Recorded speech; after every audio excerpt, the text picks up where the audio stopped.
Friday का night था, पूरे वीक काम करने के बाद मैं थक गया था और मुझे नेटफ्लिक्स पर एक अच्छी-सी मूवी या वेब सीरीज़ को देखने का मन करता है। और जैसे ही मैं नेटफ्लिक्स ऑन करता हूँ, मुझे एक ट्रेलर दिखता है और उस सीरीज़ का नाम होता है त्रिभुवन मिश्रा सीए टॉपर।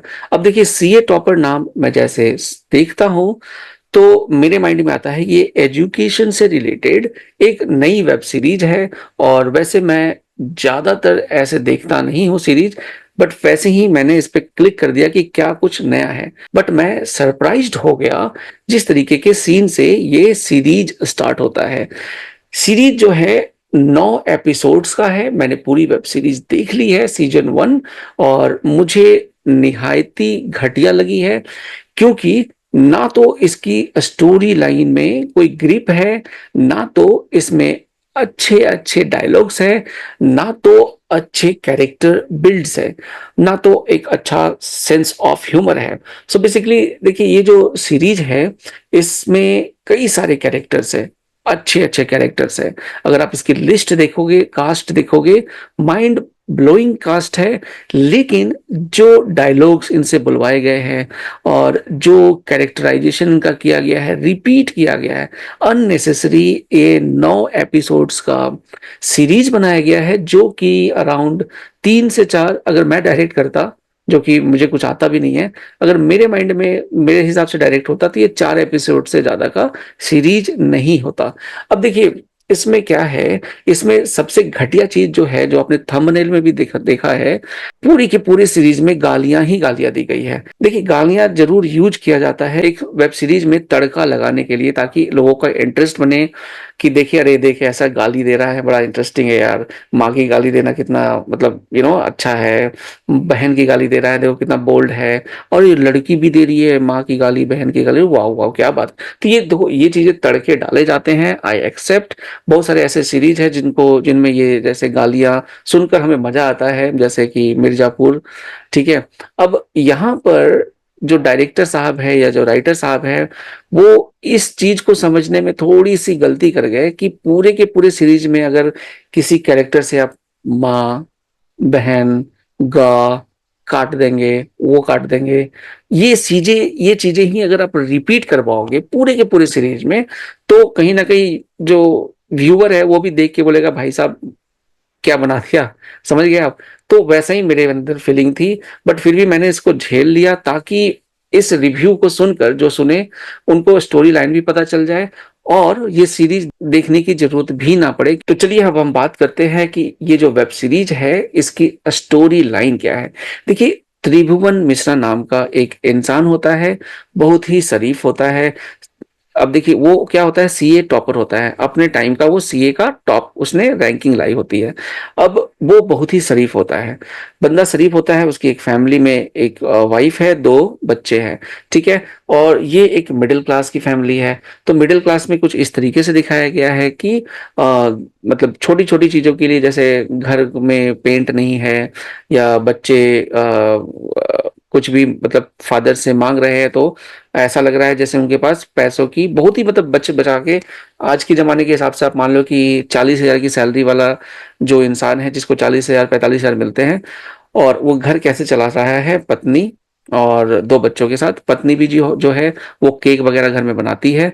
और इस तरीके से मतलब पिक्चराइजेशन किया गया है कि काफ़ी वो मिडिल क्लास से भी थोड़े से लो ही मुझे लगता है, ऐसा दिखाने की कोशिश की गई है। अब होता क्या है कि बंदा इतना शरीफ होता है कि उसको जो बिल्डर्स होते हैं 20-20 लाख का घूस भी देते हैं, वो एक्सेप्ट नहीं करता। बोलता है भाई मैं पैसे मतलब ये मतलब घूस जो है टेबल के अंदर से नहीं लूंगा।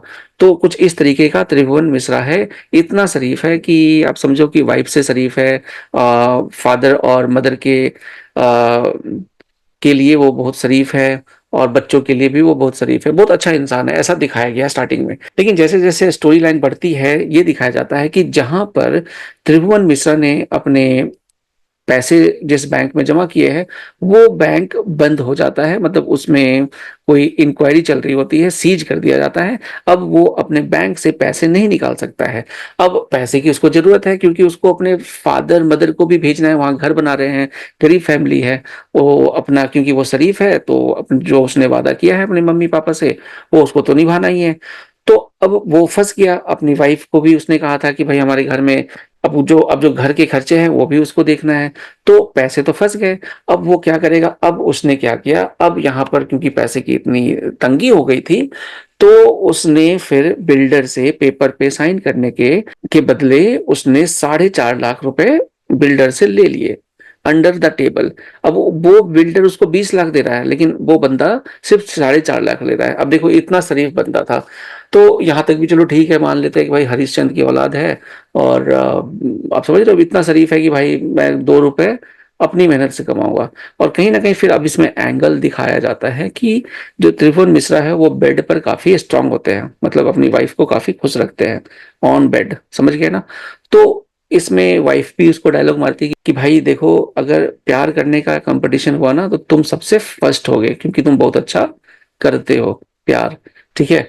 अब यहाँ पर ये चीज त्रिभुवन मिश्रा को पता है कि वो प्यार बहुत ही अच्छे तरीके से कर सकता है और वो लेडीज को खुश कर सकता है। अब जब उसको पैसे की जरूरत होती है तो धीरे धीरे वो कुछ दोस्तों से मिलता है जो एक बार में मिलते हैं और वहां उसको पता चलता है कि लड़कियां जो होती है, जो प्रोस्टिट्यूट्स होती है, वो पैसे लेती है अच्छे खासे 15-20 हजार एक एक घंटे के। अब त्रिभुवन को पता चल जाता है कि भाई पैसे कमाने का ये भी तरीका है और धीरे धीरे वो ये भी जान जाता है कि लड़कों को भी पैसे मिल सकते हैं सेक्स की सर्विस देने से। तो त्रिभुवन मिश्रा अपना एक अकाउंट बना देता है, उसे एक गुरुजी मिलते हैं जो गाइड करते हैं कि किस तरीके से लड़कियों को सर्विस देनी है और धीरे धीरे वो एक्सपर्ट बन जाता है, वो काफी पॉपुलर हो जाता है लड़कियों के बीच में और उस एरिया के ऑलमोस्ट बहुत सारे लेडीज उससे सर्विस लेती हैं। और इन्हीं सर्विसेज के बीच में त्रिभुवन मिश्रा को एक लेडीज मिलती है जिसके हस्बैंड डॉन होते हैं और उस लेडी को त्रिभुवन मिश्रा से प्यार भी हो जाता है, वो उसको सेटिस्फाई भी कर देता है।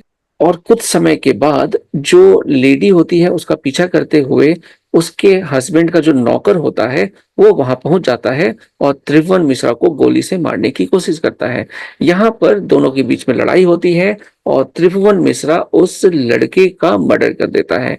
तो अब ये पूरी की पूरी कहानी इस पर बेस्ड है कि अब क्या होगा, मर्डर कर दिया है, ये त्रिभुवन मिश्रा कैसे बचेगा उस डॉन से। और इस मूवी में बहुत सारे कैरेक्टर्स हैं, जैसे जो डॉन है उसकी वाइफ है, उस डॉन के 2-3 एम्प्लॉय हैं जो उसके लिए काम करते हैं, पुलिस वाले हैं, 2 पुलिस वालों को दिखाया गया है और ऐसा दिखाया गया है कि जैसे सिर्फ 2 ही पुलिस वाले हैं।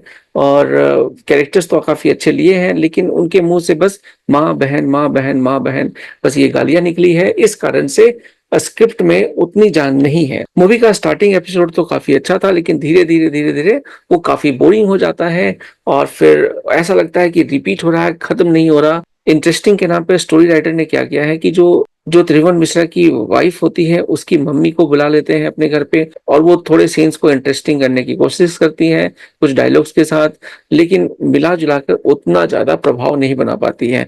इसमें जो डॉन का रोल कर रहे हैं उनका भी रोल अच्छा है लेकिन वही है कि रिपीट टू रिपीट हो रहा है और काफी जो सीन्स दिखाए गए हैं जिसमें कुछ बॉयज के बीच में भी रिलेशंस का बताया गया है और ऐसा लग रहा है कि अननेसेसरी आपने थोप दिया है यूजर को कि देखो ये भी ले लो ये भी ले लो। और जो त्रिभुवन मिश्रा का जो साला है और उसकी जो वाइफ है, ये एक सीन में दिखाया जाता है कि वो भी उसके क्लाइंट बनकर उसको कॉल करते हैं थ्रीसम करने के लिए। तो मिला जुला के जबरदस्ती कुछ भी दिखा दिया गया है सीरीज में, न पैर है न सर है, बस गालियां ही गालियां हैं और जिगोलो के नाम पर इस सर्विस के नाम पर पूरे मूवी में स्टोरी लिख दिया गया है। मिला जुला के मैं इस स्टोरी से सेटिस्फाइड नहीं हूँ, बहुत ही बेकार स्टोरी है।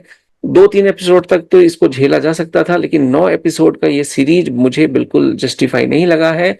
कंसेप्ट नया है, इंटरेस्टिंग है, लेकिन इसको सही तरीके से पेश नहीं किया गया है। तो दोस्तों, मैं ज़्यादा अगर इस पे डिस्कस करूँगा तो पूरा का पूरा एक आधा घंटा या 1 घंटे का ये पूरा रिव्यू हो जाएगा, जो मैं नहीं चाहता। अराउंड 10 मिनट ऑलरेडी हो चुके होंगे। तो चलिए, बस इतना ही था इस रिव्यू में। मिला-जुला के ये जो आपको स्टोरी लाइन मैंने बताई है, यही है, और इसमें नई-नई चीज़ें डाल दी गई हैं, और बस और ज़्यादा एक्सपेक्ट मत कीजिए। इस सीरीज़ को मैं 6 आउट ऑफ 10 की रेटिंग दूँगा, क्योंकि ये इसका जो कंसेप्ट था वो तो इन्होंने अच्छा लिया है, लेकिन उसको जिस तरीके से डिलीवर किया है वो भी बिल्कुल ही घटिया है।